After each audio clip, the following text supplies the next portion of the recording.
wishes me to let Lord Eddard join the Night's Watch.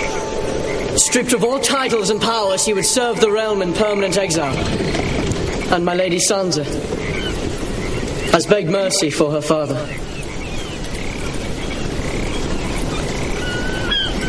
But they've the soft hearts of women. So long as I am your king, treason shall never go unpunished. Sir Ilyn, bring me his head.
Hello and welcome to House Read, my Game of Thrones and A Song of Ice and Fire theorising channel, where I look at the books and the show from the perspective of a writer and use the techniques of the craft to see if I can make predictions and gain a deeper understanding of what's happening now and what will happen.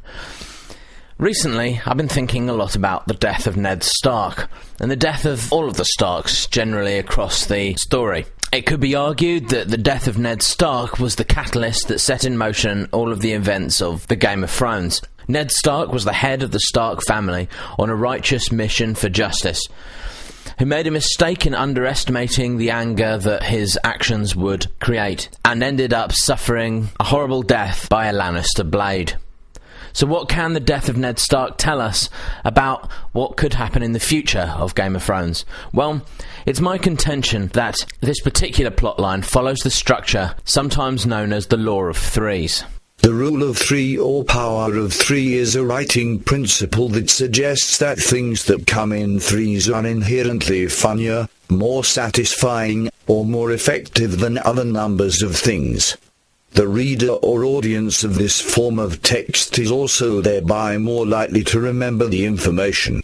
This is because having three entities combines both brevity and rhythm with having the smallest amount of information to create a pattern.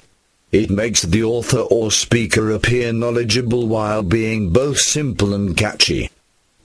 Slogans, film titles, and a variety of other things have been structured in threes, a tradition that grew out of oral storytelling. Examples include the Three Little Pigs, Three Billy Goats Gruff, and the Three Musketeers. Similarly, adjectives are often grouped in threes to emphasize an idea. The Latin phrase, om trium perfectum, everything that comes in threes is perfect, or every set of three is complete, conveys the same idea as the rule of three. The Law of Threes is a guide to the structure of writing to create a satisfying story or joke. It works because two iterations of the same event sets up an expectation in the audience of what will happen in the third, and the third then breaks that cycle. This kind of structure is exemplified by the slightly racist structure of joke known as the Englishman, the Irishman, and the Scotsman. An Englishman, a Scotsman and an Irishman were at the fair and about to go on the helter-skelter when an old witch steps in front of them. "This is a magic ride," she says. "You will land in whatever you shout out on the way down." "I'm game for this," says Di, the Scotsman, and slides down the helter-skelter shouting gold at the top of his voice. Sure enough, when he hit the bottom he found himself surrounded by thousands of pounds worth of gold coins. William, the Englishman, goes next and shouts silver at the top of his voice. At the bottom he lands in more silver coinage than he can carry. Patrick, the Irishman, goes last and launching himself from the top of the slide shouts "Wee!" So this joke illustrates the structure of this law of threes concept. The first character, usually the Englishman, performs a task in such a way and gets a particular result. The second character, usually the Scotsman, performs a very similar task and gets a very similar result, thus setting up the pattern. And the final character, usually the Irishman, does something a little bit different than the other two and gets a surprising or a reversal of the result of the other two. Where the other two get riches, he gets messy. But it's not always something negative. In fairy tales, there's often a story of three siblings where the first two do something wrong and suffer the consequences, and the final person does something different and gets some sort of reward. So if the story follows this structure, and Ned Stark is in a sense the Englishman, who could be his Scotsman? Lord Warley, enough! Let it end! Please, he is my son, my first son. Let him go, and I swear that we will forget this. I swear it by the all gods and you. We will take no vengeance. You already swore me one oath right here in my castle. You swore by all the gods your son would marry my daughter. Take me for a hostage, but let Robb go. Robb, get up.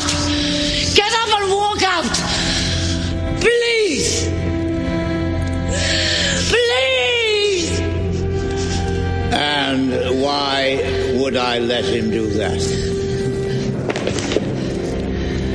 On my honour as a Tully, on my honour as a Stark, let him go, or I will cut your wife's throat.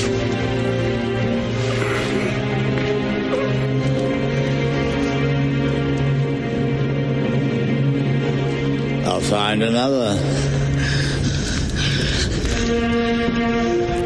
Mother, the Lannisters send their regards.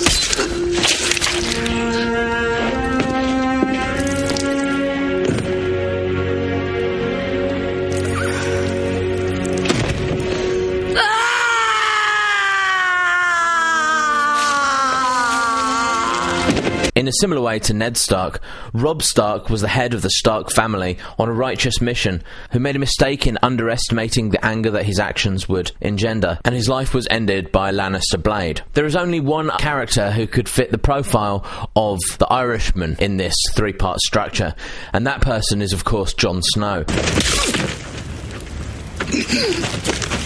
For the watch. So it's my slightly less than bold prediction at the end of this video to say that Jon Snow will be the character that breaks this cycle. At this time in the story, he's the closest thing to the head of the Stark family that we have. He too is on a righteous mission, in his case to protect the kingdom from the onslaught of White Walkers. He also made a mistake in underestimating the anger that his actions of bringing the wildlings to this side of the wall would create. But he wasn't killed by a Lannister blade. My argument is that this final part, the being killed by a Lannister blade, is the part where the reversal will take place. It's my prediction, my slightly less than bold prediction, that Jon Snow will come back from the dead, and the incumbent regime of the Lannisters will be brought down by Jon Snow's, in a sense, Stark blade. So, if you like this video, click like, and if you really liked it, why not subscribe for more?